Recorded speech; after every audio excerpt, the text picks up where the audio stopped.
신약 성경 사도행전 5장 17절에서 29절까지 있는 말씀 함께 읽도록 하겠습니다. 성경과 스크린 보고 있습니다. 대제사장과 그와 함께 있는 사람 즉 사두개인의 당파가 다 마음의 시기가 가득하여 일어나서 사도들을 잡아다가 옥에 가두었더니 주의 사자가 밤에 옥문을 열고 끌어내어 이르되 가서 성전에 서서 이 생명의 말씀을 다 백성에게 말하라 하매 그들이 듣고 새벽에 성전에 들어가서 가르치더니 대제사장과 그와 함께 있는 사람들이 와서 공회와 이스라엘 족속의 원로들을 다 모으고 사람을 옥에 보내어 사도들을 잡아오라 하니 부하들이 가서 옥에서 사도들을 보지 못하고 돌아와 이르되 우리가 보니 옥은 든든하게 잠기고 지키는 사람들이 문에 서 있으되 문을 열고 본즉 그 안에는 한 사람도 없더이다 하니 성전 맡은 자와 제사장들이 이 말을 듣고 의혹하여 이 일이 어찌 될까 하더니 사람이 와서 알리되 보소서 옥에 가두었던 사람들이 성전에 서서 백성을 가르치더이다 하니 성전 맡은 자가 부하들과 같이 가서 그들을 잡아왔으나 강제로 못하면 백성들이 돌로 칠까 두려워함이더라. 그들을 끌어다가 공회 앞에 세우니 대제사장이 물어 이르되 우리가 이 이름으로 사람을 가르치지 말라고 엄금하였으되 너희가 너희 가르침을 예루살렘에 가득하게 하니 이 사람의 피를 우리에게로 돌리고자 함이로다. 베드로와 사도들이 대답하여 이르되 사람보다 하나님께 순종하는 것이 마땅하니라. 아멘. 오늘은 사도행전 5장 17절에서 29절 말씀 가지고 하나님이 책임져 주시는 사람 함께 할까요? 하나님이 책임져 주시는 사람. 한 번 더. 하나님이 책임져 주시는 사람, 바로 여러분입니다. 아직 성인이 되지 않은 학창시절에 누릴 수 있는 보편적인 특권이 있습니다. 오늘도 보니까 예배 앞자리에 우리 혜연자매가 앉아 있는데 아직 청소년이기 때문에 부모의 책임 아래 있어요.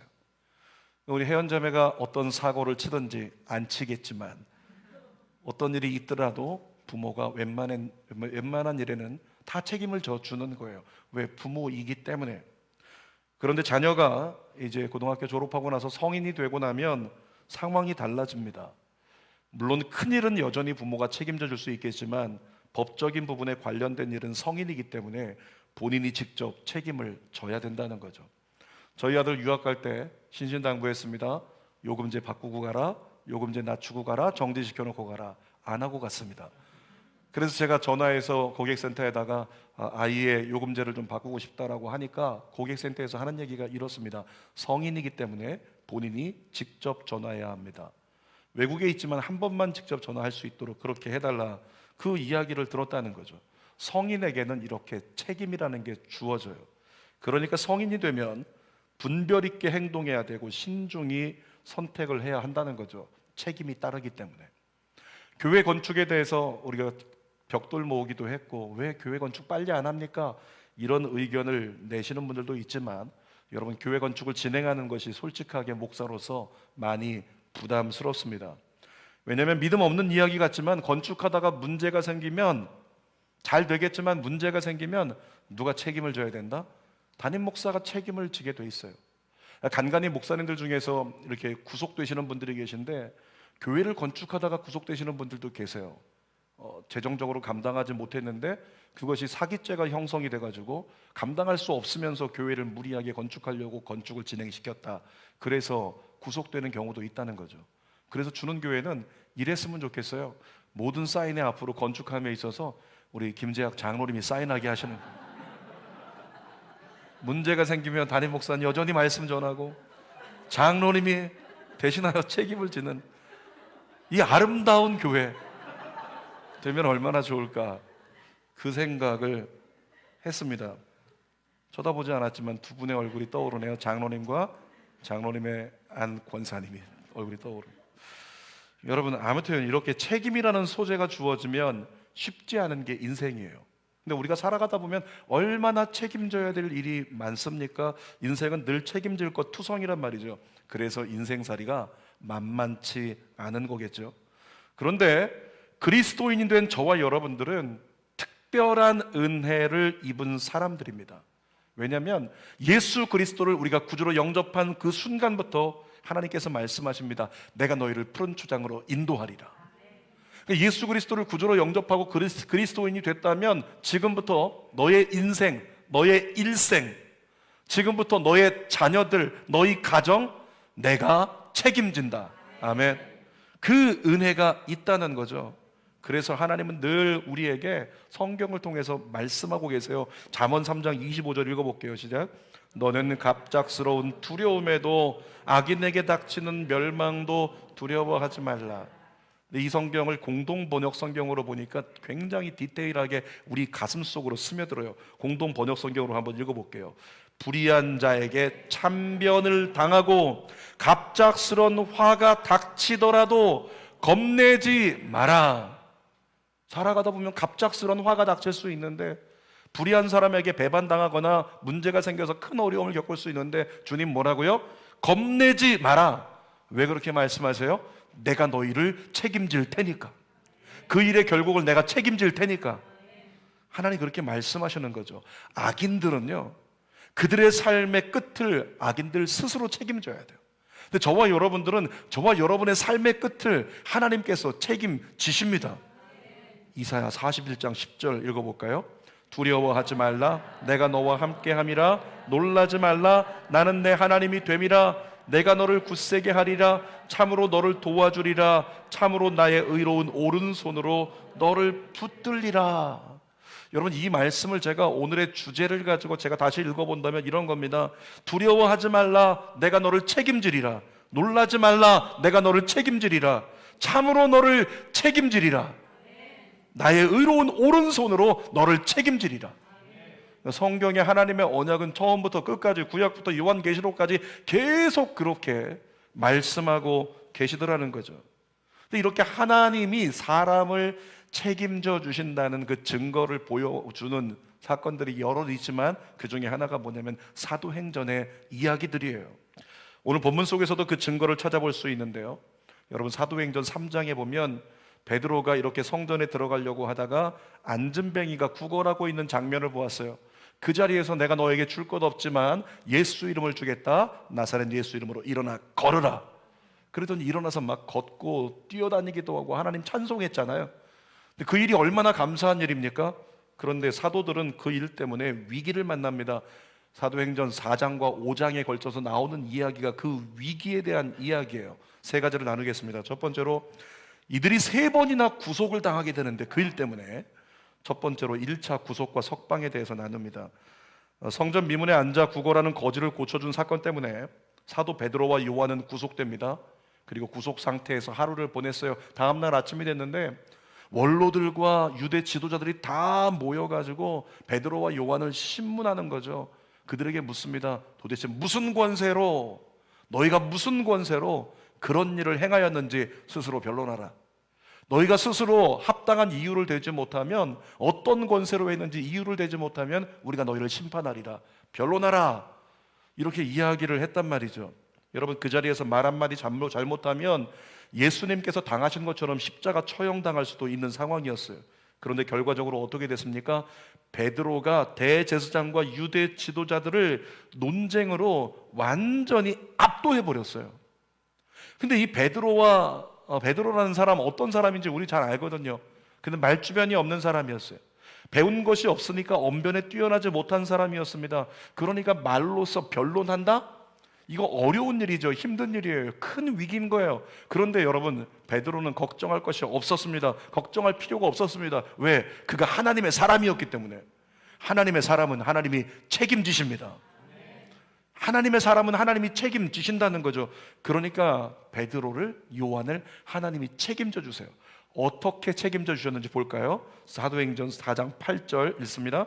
이에 베드로가 성령이 충만하여 이르되 백성의 관리들과 장로들아.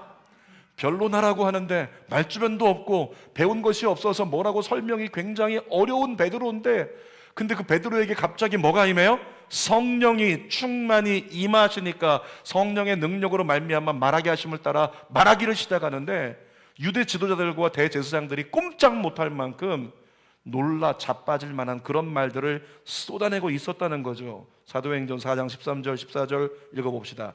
그들이 베드로와 요한이 담대하게 말함을 보고 그들을 본래 학문 없는 범인으로 알았다가 이상히 여기며 또 전에 예수와 함께 있던 줄도 알고 또 병 나은 사람이 그들과 함께 서 있는 것을 보고 비난할 말이 없는지라. 여러분, 대제사장들, 바리새인들, 유대 지도자들은요 정말 율법과 논쟁이라면 절대로 지지 않는 사람들입니다. 그런데 그런 사람들이 못 배우고 언변이 없고 말주변 없는 베드로에게 참패를 당하고 만 거예요. 그러니까 어이상실했겠죠. 그래서 결국 한다는 것이 뭐냐면 시장 잡배들처럼 사도들을 그냥 겁박하고 협박하고 그렇게 무리하게 말로써 그들에게 쏟아내는 그런 선택을 하더라는 거예요. 사도행전 4장 17절 읽어볼게요. 시작. 이것이 민간에 더 퍼지지 못하게 그들을 위협하여. 자, 위협했다는 게 뭐냐면 더 이상 말로 안 되겠으니까 너 다음부터 그러면 가만 안 둘 거야, 죽는다, 그러면서 협박했다는 거예요. 계속 있습니다. 이후에는 이 이름으로 아무에게도 말게 하자 하고 18절도요. 그들을 불러 경고하여 도무지 예수 이름으로 말하지도 말고 가르치지도 말라. 이유가 없어요. 뭐 율법이 뭐가 틀렸고 뭐가 잘못됐고 이유가 없고 무조건 그 이름으로 앞으로 말하지 마. 가만 안 둘 거야. 죽인다. 위협하고 있는 거죠. 21절도 볼게요. 21절. 관리들이 백성들 때문에 그들을 어떻게 처벌할지 방법을 찾지 못하고 다시 위협하여 결국엔 놓아주게 되었다라고 써 있는 거죠. 살다 보면 말로 해결해야 될 일들이 꽤 많습니다. 사람에게 있어서 말은 되게 중요한 거예요. 그러니까 말이 얼마나 중요하면 말 한마디가 천냥빚을 갚는다, 이런 속담도 나왔잖아요. 여러분, 그런데 그리스도인은요 하나님 잘 믿고 하나님 잘 따르면 정말로 성경 말씀 의지하고 산다면 전 믿습니다. 말에 문제가 없도록 주님이 역사해 주신다. 말에 문제가 없도록 주님이 책임져 주신다. 요한복음 14장 26절 읽어볼까요? 시작.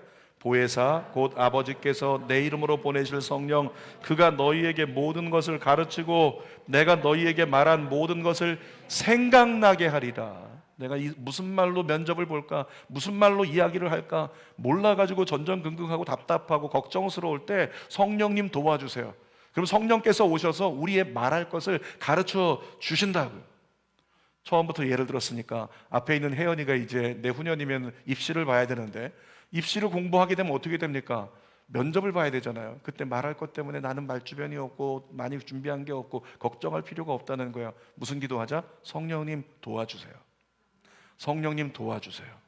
그리고 성령께서 정말로 알지 못했던 것들을 알게 하시고 말하게 하시더라는 거죠. 여러분, 말이 부족한 자를 성령을 통해 스스로 상황을 극복할 수 있도록 인도해 주십니다. 여러분이 살아가다가 중대한 일을 만날 때 무슨 말을 해야 될지 염려스러울 때 성령님 의지하십시오. 성령께서 여러분의 말을 책임져 주십니다. 말로 그 상황을 이겨낼 수 있도록 만들어 주십니다. 자, 두 번째로 보니까 2차 구속과 석방의 모습을 살펴볼 수 있는데 1차로 구속되었던 베드로, 요한이 나가서 있었던 일을 다 얘기했습니다. 세상에 이런 일이 벌어졌어. 우리가 말했더니 그들이 세상 말로 하면 어쩔 줄 몰라서 벙쪄서 그냥 얼굴이 그냥 빨개지고 새까매지고 그렇더라. 그랬더니 초대교회가 전부 다 와 소리를 지르면서 더 하나님께 기도합니다. 우리에게 더 담대함을 주셔서 주의 복음을 담대하게 전하게 하소서. 더 뜨겁게 뭉쳤다는 거죠. 그리고 계속 복음 사역이 계속되는데 보니까 수많은 사람이 몰려들어서 예수님을 구주로 영접했어요. 사도행전 5장 16절 읽어볼게요. 예루살렘 부근에 수많은 사람들도 모여 병든 사람과 더러운 귀신에게 괴로움 받는 사람을 데리고 와서 다 나음을 얻으니라. 예수 이름으로 말하지 말라고 했잖아요. 근데 얘들이 나가서 예수 이름으로 또 말하는 거예요. 예수 이름으로 또 전하고 예수 이름으로 기도하는 거죠. 그랬더니 병이 낫고 사람들이 귀신이 떠나가고 수많은 사람들이 회당으로 안 가고 유대 지도자들이 있는 회당으로 안 가고 자꾸 초대교회로 모이는 거죠. 그러니까 사두개인들과 바리새인들이 화가 났어요. 분노하기 시작했습니다. 여러분 기억하십시오. 화를 다스리지 못하면, 분을 다스리지 못하면 컨트롤을 잃어버리는 거예요. 어떤 정도라고 하는 컨트롤을 잃어버리고 발음이라고 하는 컨트롤을 잃어버리는 거죠. 우리가 하나님의 일을 하려고 하는데요, 대적하고 분노하는 세력이 있다면 근본이 누굴까요? 악한 영 사단입니다. 그러니까 초대교회가 지금 예수 이름으로 많은 사람을 고치고 구원하고 있는데 거기에 대해서 유대 지도자들이 분개하고 있다, 사두개인들이 분개하고 있다. 이건 뭐냐면 사단의 역사죠. 겉모양은 대제사장인데 겉모양은 경건한 유대 지도자들이지만은 사탄에게 사로잡혀서 하나님을 대적하고 있는 모습이었던 겁니다. 사도행전 5장 17절 읽어볼게요. 대제사장과 그와 함께 있는 사람 즉 사두개인의 당파가 다 마음에 시기가 가득하여 일어나서, 마음에 뭐가 가득했다고요? 시기가 가득했다고요. 여러분, 그리스도인이라면, 그리고 그리스도인 중에서도 지도자라면, 만약에 목사님이라면, 아니 그보다 더 우위에 있는 대제사장들, 교단의 총회장들, 이렇게 그 하나님을 믿는 사람들을 대표할 수 있는 사람들이라면 마음에 뭐가 있어야 돼요? 하나님은 사랑이시라. 마음에 뭐가 있어야 돼요? 사랑이 있어야지. 긍휼이 있어야죠. 근데 그들 마음에 뭐가 가득했다고 써 있어요? 시기가 가득했대요. 시기가. 여러분, 야고보서 3장 16절에 보니까 시기의 결과가 뭔지를 보여줍니다. 읽어봅시다. 시기와 다툼이 있는 곳에는 혼란과 모든 악한 일이 있습니다. 여러분 안에 시기심이 자리하는 걸 경계하십시오. 누군가 잘 되는 거 볼 때 무조건 축하하세요. 무조건 축하하고 무조건 잘했다고 칭찬해 주세요. 그러지 않고 나도 할 수 있는데, 그러지 않고 나도 해봤던 건데, 저 사람은 좀 덜 됐으면 좋겠는데, 이런 생각하는 순간 시기심이 우리 안에 들어옵니다. 사탄이 시기심을 가지고 우리를 흔들기 시작한다는 거죠. 여러분, 시기심의 결론이 뭐냐면 야고보서가 얘기하는 게 끝이 악한 일이라는 거예요. 그러니까 마음에 시기심이 있으면 결국에 악한 일을 행하게 된다. 가인, 최초의 사람 아담이 낳았던 가인이라고 하는 아들이 아벨을 죽일 때 그 마음의 근본 감정이 뭔지 아세요? 시기심이었어요. 아벨을 인정하시는 하나님 때문에 마음에 시기가 들어가지고 그 시기심 때문에 결국엔 동생 아벨을 쳐 죽였단 말이죠. 악한 일을 행했다. 또 요셉의 형들이 형제 요셉을 죽이려고 했던 그 마음의 근본 감정에도 뭐가 있었다? 시기심이 있었다는 거예요. 그 시기심 때문에 때로는 거짓말을 하고, 시기심 때문에 때로는 남을 비방하거나 참소하거나 이간하는 그런 일들이 우리에게도 일어난다고 하는 거죠. 그래서 시기심이 우리 안에 자리하는 것을 절대적으로 경계하십시오. 자, 사도행전 5장 18절 시기심의 결과가 어떤지 봅시다. 읽어봅시다. 사도들을 잡아다가 옥에 가두었더니, 그 시기심 때문에 분노해가지고 처음에 잡아들인 건 어떤 권세로 있는지 확인해 보려고 한 건데 말로 안 되니까, 두 번째는 자기들이 말하지 말라고 했는데 분노가 일어나니까 이번엔 감정으로 잡아들인 거예요. 이 시기심의 감정으로 그들을 잡아다가 옥에 두 번째 가두었습니다. 그런데 하나님 어떻습니까? 이번에도 하나님은 사도들의 안위와 생명을 책임져 주셨어요. 19절 말씀 읽어보겠습니다. 주의 사자가 밤에 옥문을 열고 끌어내어 이르되. 자, 사도들이 하나님의 일을 하다가 갇히게 됐어요. 여러분, 하나님의 일을 하다가 우리가 갇히게 되는 상황이 온다면 하나님이 책임져 주실 줄 믿습니다. 책임지고 건져 주실 거예요. 근데 이번에는 어떻게 하셨어요? 이번엔 말로 역사하신 게 아니라 하나님께서 사자를 보내어 직접 천사가 옥문을 열고 직접 그들을 순간 이동하는 것처럼 그렇게 구원해 주셨다는 거죠. 직접 석방해 주셨어요. 여러분, 처음에는 이제 말로써 그들과 논쟁하고 변론하여 얼마든지 나올 수 있다고 하나님도 알고 계시기 때문에 성령으로 스스로 극복할 수 있게 하신 하나님이, 이번에는 이들이 어떻게 해요? 마음의 시기심, 악한 감정 때문에 이들의 기준이 흐트러져 버렸다고요. 기준이 흐트러져 버리니까 도덕 없습니다. 양심 없는 거예요. 그냥 죽이려고 하는 거죠. 그러니까 내버려 둘 수 없어서 하나님의 사자를 보내서 직접 하나님이 건져내신 거죠. 근데 성경을 보면 이들이 인간적으로 도저히 빠져나올 수 없는 상황이었어요. 사도행전 5장 23절 상반절 읽어볼게요. 이르되 우리가 보니 옥은 든든하게 잠기고 지키는 사람들이 문에 서 있으되, 옥문이 꽉 잠겼고 지키는 사람들이 있다고 하니까 도저히 인간적인 방법으로는 빠져나올 수 없는 상황이라고 하는 거죠. 그러나 하나님의 사람은 뭐라고요? 하나님이 책임져 주신다. 그러니까 절대적으로 환경에 한계가 있었지만 그 한계가 하나님의 사람들을 가두지 못하도록 하나님이 크고 비밀하게 역사해 주셨다는 거예요. 사랑하는 여러분, 사탄은 지금도 초대교회 때와 마찬가지로 사람들을 가두려고 합니다. 초대교회 때에는 외적 고난을 통해서 사도들을 유대 감옥에 가뒀어요. 지금도 역사하는 사단은 어떨까요? 여러분 북한에 있습니까? 중국에 있나요? 예배 드린다고 잡히나요? 안 잡혀요. 외적 고난이 없어요. 저와 여러분들에게 외적 고난이 없지만 우리에게 역사하는 사단은 어떤 고난을 가져오는가? 내적 고난. 내적 고난을 가져와 가지고 우리의 마음이 시험 들게 만든다는 거죠. 내적 고난으로 마음이 시험에 빠지게 하고 그 시험에 빠진 결과로 부정적 감정이라고 하는 감옥에 스스로 갇히게 만드는 것, 이것이 사단의 역사예요. 부정적 감정이라고 하는 감옥에 갇힌 사람들이 이 세대 가운데 얼마나 많은 줄 몰라요. 여러분 아시죠? 한국 사회에 3명 중 1명이 우울증 환자라는 거. 3명 중 1명이 우울증 약을 먹든 안 먹든 상관없이 진단을 하면 3명 중에 1명이 우울증이 나온다는 거예요. 근데 작년까지만 해도요, 기독교인 수치가 뭐 4명 중에 1명 기독교인 중에서 이렇게 나왔었는데, 작년에 나온 결과 데이터를 하나 보니까 기독교인들도 3명 중에 1명이 우울감을 느끼며 살아간다는 거예요. 3명 중에 1명은 우울증으로 나아갈 수 있는 가능성이 이 자리에 있는 우리 모두에게 똑같이 다 있다는 거죠. 그런데 여러분이 누군지 이 자리에서 명확하게 분별하길 바랍니다. 여러분은 하나님을 믿고 예수 그리스도를 믿었기 때문에 하나님의 사람으로서 하나님이 책임져 주시는 하나님의 사람입니다. 주의 사자들을 통해서 사도들을 건져주신 걸 기억하세요? 초대교회는 주의 사자를 보내서, 그런데 지금 오늘날엔 여러분에게 어떤 사자를 보내주셨을까요?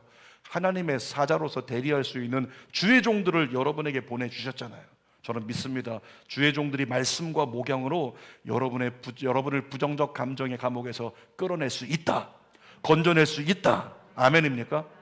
진짜 아멘이면 이전보다 더욱 주의 종을 의지하십시오. 주의 종과 함께 하십시오. 그러면 여러분이 갇혀있는 내적 어떤 고난으로 말미암아 시험 들고 어떤 부정적 감정이라는 감옥에 사로잡혀 있는 여러분들을 주의 종들이 충분히 끌어낼 수 있을 줄 믿습니다. 자, 3번째 보니까 이제 이들이 3번째로 구속을 당해요. 3차 구속과 석방인데, 주의 사자들을 통해서 석방된 사도들이 즉시 성전에 가서 생명의 말씀을 전하기 시작했습니다.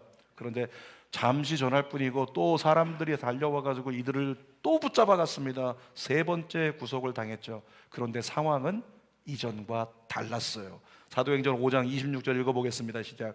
성전 맡은 자가 부하들과 같이 가서 그들을 잡아왔으나 강제로 못함은 백성들이 돌로 칠까 두려워함이더라. 자, 사도들이 첫 번째 붙잡혀올 때 대제사장들은 의기양양했습니다. 너희들이 말로 이기지 못하면, 설명하지 못하면 심판할 거야. 그들은 강압적으로, 억압적으로 자세를 태했다는 거죠. 두 번째는 완전히 시기심이 들어와서 세상 말로 하면 돌아버려서 무슨 짓이든 할 것처럼 그렇게 사도들을 대했단 말이죠.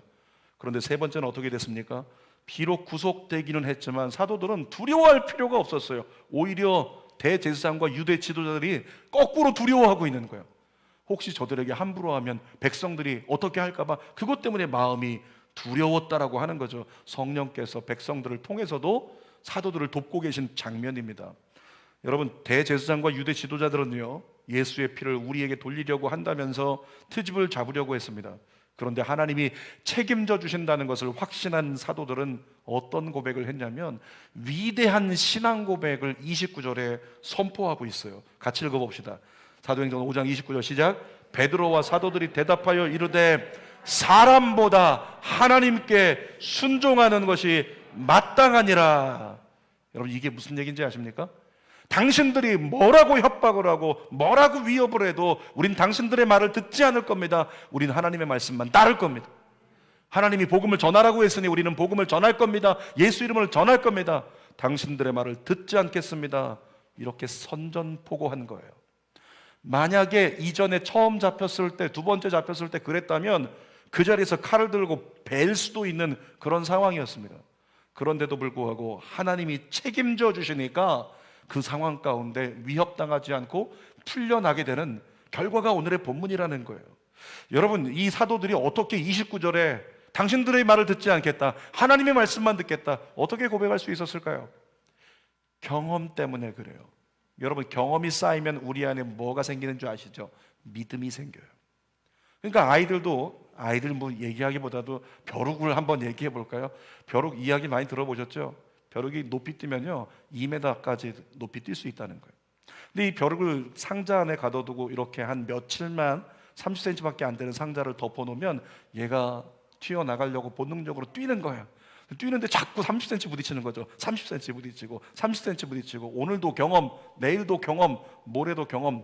벼룩이도 믿음이 있다. 아시죠?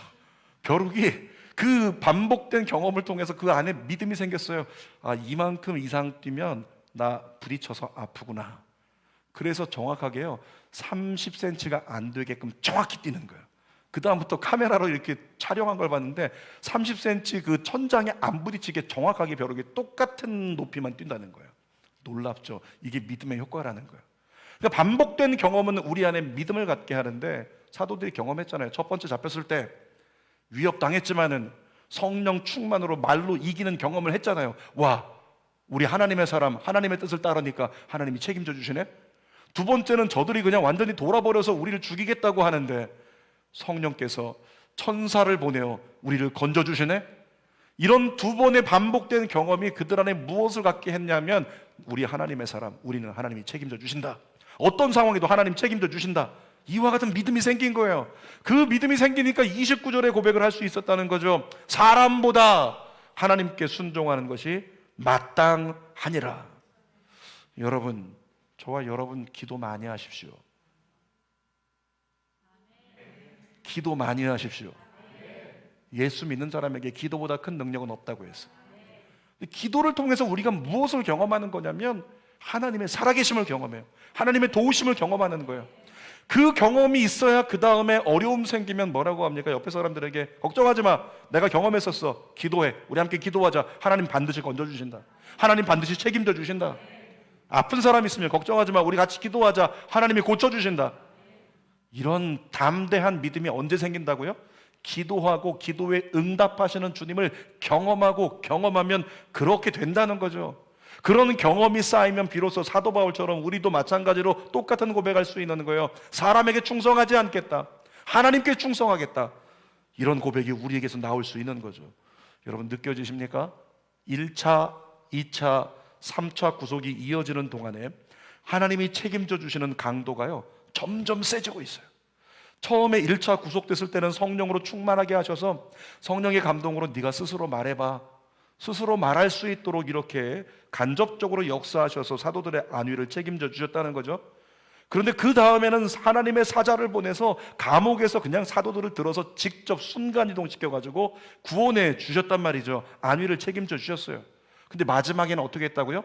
사도들 안에 강력하게 믿음으로 역사하셔서 그들이 담대한 믿음으로 그 믿음을 선포하면서 저들을 압도하고 모든 구속의 상황이 풀려날 수 있도록, 석방될 수 있도록 믿음으로 선포하게 그들 안에서 역사하셨다는 거죠. 사랑하는 여러분, 어떤 하나님의 역사를 기대하십니까? 마지막에 역사하신 하나님의 역사가 여러분 안에 일어나기를 원합니다. 여러분 안에 강력히 임하시는 성령께서 여러분 속사람 안에서 그 믿음으로 말미암아 여러분 누구도 얘기하는 거죠. 문제 있어? 기도해. 기도하면 돼. 걱정하지 마, 하나님이 도와주실 거야. 집사님, 권사님, 얘들아 걱정하지 마, 하나님이 함께 하실 거야. 하나님이 책임져 주실 거야. 그 믿음을 담대하게 쏟아내면서 여러분 스스로가 신앙에 합당한 길을 먼저 선택하고 달려갈 수 있는, 예배가 우선되고 기도가 우선되고 말씀이 우선된 삶을 몸소 내 삶으로 살고 누려가는 그런 삶이 되는 것, 그것이 가장 강력한 하나님의 책임져 주시는 역사가 아니겠습니까? 사도행전 5장 33절 읽어볼게요. 33절 시작. 그들이 듣고 크게 노하여, 자, 그들이 화가 나가지고 사도들을 막 죽이려고 했다고 지금 성경에 써 있는 건데요, 근데 본문의 맥락을 다 읽어보면 그들이 그냥 씩씩거린 거예요. 열받아서 어쩔 줄 몰라 하는 거지 더 이상 그들이 할 수 있는 게 없었어요. 유대 지도자들은 분노 감정을 표출할 뿐 그 이상 어찌할 수 없었다는 거죠. 왜냐하면 하나님이 그들을 이미 책임지고 있기 때문에. 그러니까 막 씩씩거리면서 이런 거예요. 너 가만 안 둘 거야, 가만 안 둘 거야. 그러면서 아무것도 못해.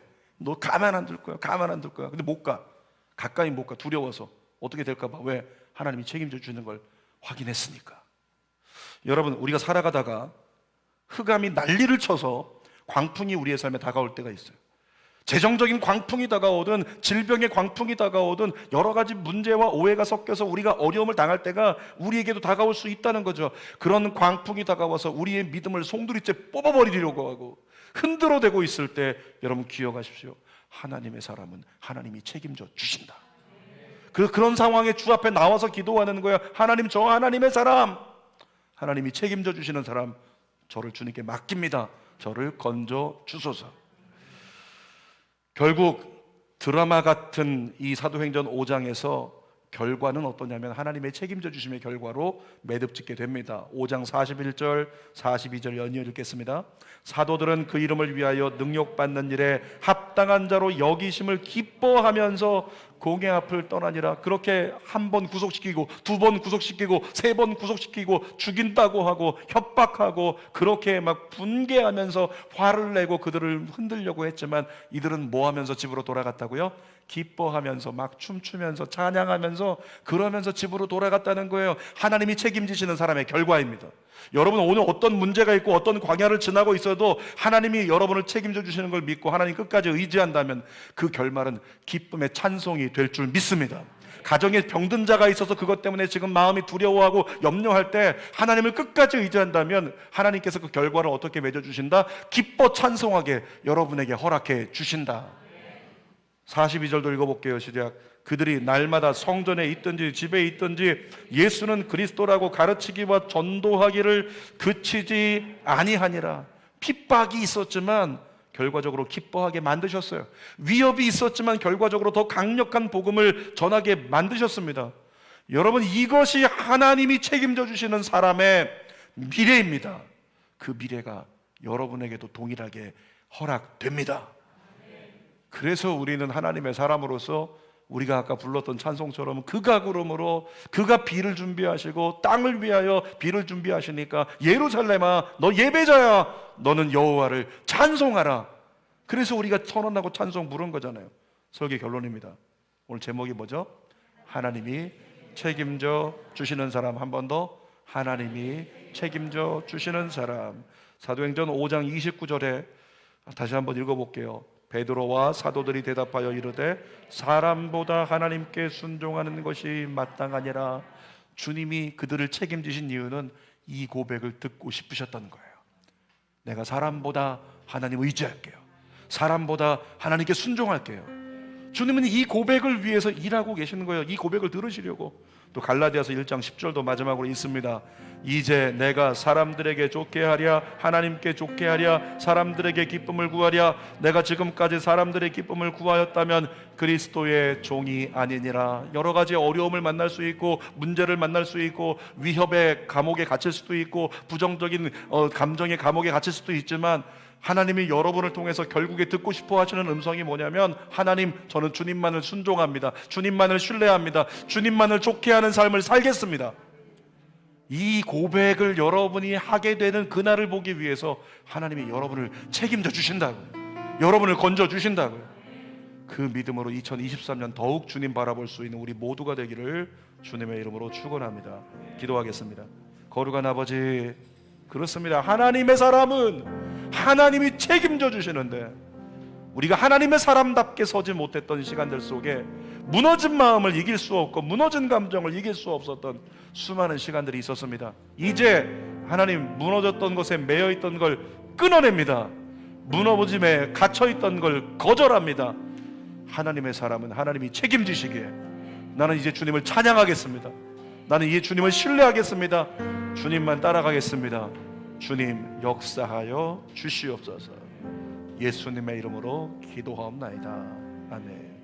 우리 말씀 생각하면서 내 안에도 그런 놀라운 나를 책임져 주시는 하나님에 대한 믿음이 가득하여 그 모든 위협에도 광풍과 같은 흔드는 역사가 다가와도 주님 끝까지 의지할 수 있는 내가 될 수 있기를 소망하면서 우리 찬양하고 기도합시다.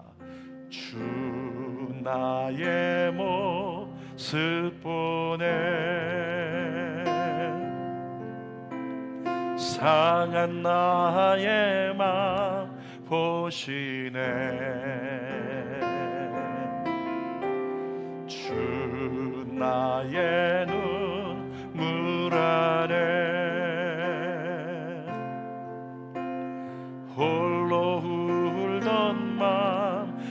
사랑하시네. 주 사랑 내게 있네.